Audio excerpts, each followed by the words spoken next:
Hey, what's up, lightboltjoe here. Today we're going to discuss the 2002 DreamWorks animated feature film Spirit, the Stallion of the Cimarron. Cimarron? Cimarron? I don't know how to pronounce it. I think it's Cimarron. So Matt Damon is the voice narrator of Spirit, who's the main horse of this story, right? He's a Mustang. He's a wild horse. And so he is eventually captured by these colonials, if you will, who are trying to work on the. They're in the army. They're in the United States Army. This is the 1800s. They're in the Midwest. They are eventually trying to work then with the railways to get the expansion from California to Nebraska. And so, what happens when you try to tame a wild horse? Well, it's not going to end well, right? So then there's fighting and speeding and stuff, right? And then eventually, this Lakota native named Little Creek is then captured as a hostile, taken to the same encampment that Spirit is at. And so then two of them work together to escape. And then it's a matter of his spirit then going to be staying with the Lakota tribe, broken in on a different front. Because then there's horses then within that tribe, and they seem to enjoy themselves working with these humans. But he is a wild horse. He does not want to be a part of it, so he's fighting as well. And then it's eventually the army is fighting the Lakota and disseminating the camp that they have, the land that they have. So then it's what happens next, right? We think that the mayor that Spirit likes is no longer with us. It is stuff, right? And then Spirit's then captured again and then forced to work on the railway and then breaks out of that. And then it's finding the Lakota boy once again. The Lakota boy technically finds him. And then they go back to the new Lakota tribe where this new camp is set up for those who survived that attack. So a lot of this is neat because it's behind the scenes of the Battle of Bighorn, prior to the Battle of Bighorn. And having Lakota representation within this is pretty neat.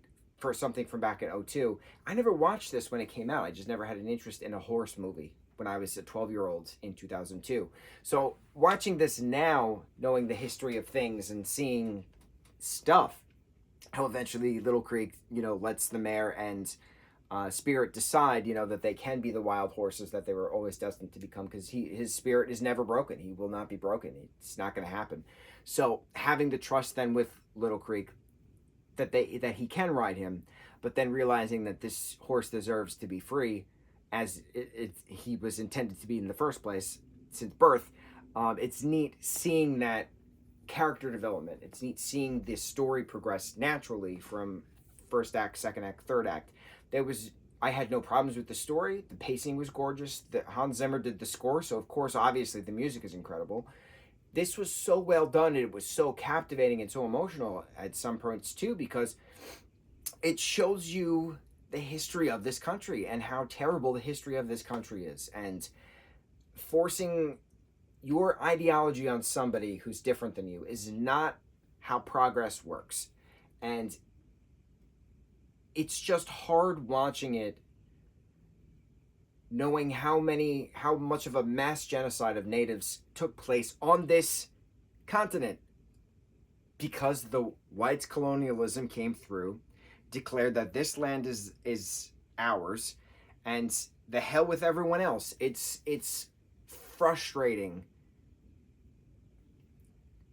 reading the history and understanding the history and knowing that there's nothing to change in the history, because the past happened and got us to the present. And what happens in the present then determines what happens then moving forward, progress or regression.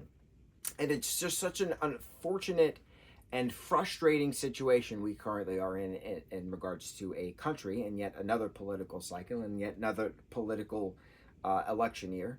Every 4 years, we seem to be stuck in this what happens next momentum. And it's just frustrating seeing individuals now trying to pretend the past didn't happen. But the past happened. That's how we're here now. So it's a weird situation. I didn't think this film would be as political as it was, but I'm glad it was, because a kid's not going to really understand that. A kid's going to understand, you can't hold me back kind of a thing, right?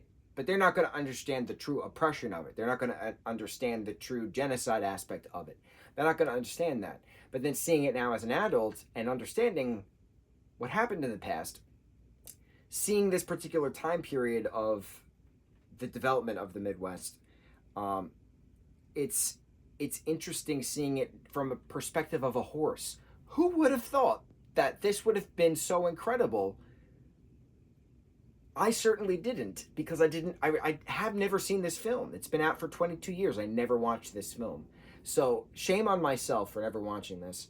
But kudos to those involved back in the day to actually make this, because this was ahead of its time. Very ahead of its time.